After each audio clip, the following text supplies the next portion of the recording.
Alright, this is a Honda Accord, older version. We're doing the spark plugs. Pretty much you just pull up on the boot.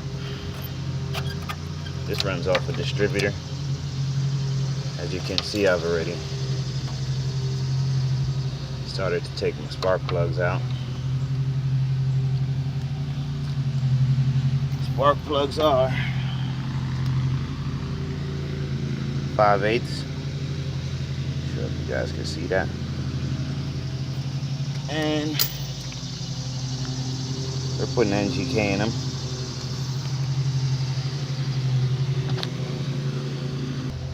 Alright, as you can see, I put all new NGK spark plugs in. Tighten down. Now you just take your boots,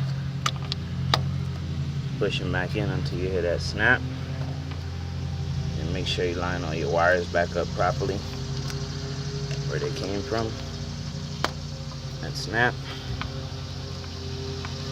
Continue to do the rest like that. And there you go. 4-cylinder Honda VTEC spark plug replacement. Thanks for watching. Subscribe, comment, hit that like button. See you next time.